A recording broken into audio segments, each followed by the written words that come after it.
Recently, I was watching the 1976 version of King Kong for the very first time, and it got me thinking, where would this island be?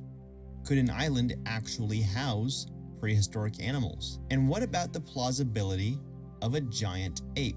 These are the questions that I am hoping to answer in this video by looking at real science and natural phenomena. As a disclaimer, it should be noted I am not an expert and I may have gotten some details wrong or mixed up. If you have any feedback, please respectfully comment it down below. Let's start off with what we know. All depictions agree that the island is tropical and that its inhabitants include dinosaurs, giant apes. Both the 1933 and the 1976 versions claim the island is located just west of Indonesia. Peter Jackson's Skull Island is located in the Indian Ocean west of Sumatra. Meanwhile, the MonsterVerse's use of the viral marketing website discoverskullisland.com states that Skull Island's coordinates are somewhere in the South Pacific. The film Godzilla, King of the Monsters, seemingly contradicts these coordinates, as a map in the film shows Skull Island to be located off the western coast of South America. Pushing the latter aside, we have a fairly consistent depiction of where we can expect to find our mysterious island.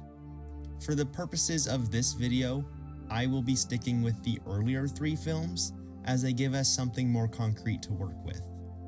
Most films also show the island being inhabited by animals previously only known from the fossil record, although the 1976 and 2017 versions do exclude these in favor of populating the islands with either novel species like skull crawlers and leafwings, or supersized relatives of modern animals like skir buffalo and giant snakes. In the modern day, we don't have any islands home to surviving non-avian dinosaurs or giant apes on islands, but there are, however, several locations with large reptiles and birds. The Komodo Islands alongside Flores are actually a great example and in fact served as partial inspiration for the 1933 King Kong. New Zealand also offers a secluded area and only recently being discovered happen to have also had many species of birds that were way larger than their modern relatives.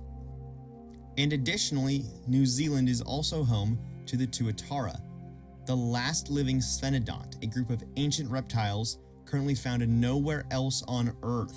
Our only other concern is getting an ape onto Skull Island in the first place. This brings us to my next question. How could a species of giant ape plausibly come to Skull Island and then thrive? A common talking point is the extinct Gigantopithecus, a large relative of the orangutan that lived in southern China roughly 215,000 to 295,000 years ago. While likely more closely related to the orangutan, this does show that apes can get fairly large under the right conditions, as current estimates place Gigantopithecus at a weight somewhere between 200 and 300 kilograms, or roughly 440 and 660 pounds, with a maximum height of around 7.5 feet. Granted, these are very speculative estimates. They are based on fragmentary remains, but I do believe we should still take this into consideration. Although if we really want to push for a larger body size, there are a few interesting prehistoric animals to take note of. Giant ground sloths, for example, make good comparisons because not only are they around the same size as an Asian elephant, they also have physiology kind of similar to primates.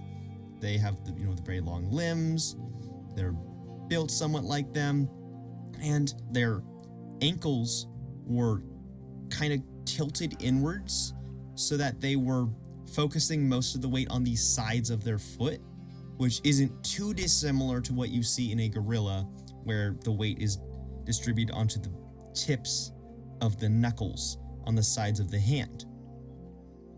So you get at least a rough idea for how large something could get if it were sustaining its weight on the sides of its limb ending things, pause, whatever, you get the idea. To account for Kong's incredible size, I'll suggest some form of insular gigantism had a role to play. Maybe he came from a smaller species. I mean, island gigantism normally occurs on animals that are already fairly small. So if Kong's species originated as, let's say, something the size of a capuchin monkey, then it could theoretically get larger on an island that has very dense foliage that gives it lots of food to eat, or if it's just very, very nutrient dense and there aren't many predators, it could theoretically grow much larger. This might also serve as a way to deter predators. In conclusion, Skull Island would most likely have been formed prior to the asteroid impact that took out the dinosaurs. Different species may have swam, rafted, flown, or been carried onto the island from various other areas such as Indonesia, Australia, China, India, or perhaps even Africa. That is where great apes come from after all. And if the soil were volcanic in nature, this would allow it to be very, very fertile, and as a result of this, you'd have a lot of plant life sprouting up from there and growing to very large sizes potentially. This would then also give herbivores on the island a chance to grow larger from the available food source, and thus provide the carnivores with a bounty of prey. At some point in time, primates would have come to the island and begun to take advantage of these resources, and thus lead to Kong species coming onto the island. Now, this is just my best guess. Obviously, Skull Island is not real, but it does give us a very, very fun and entertaining speculative scenario to work with. Thank you all for watching, and have a wonderful rest of your day.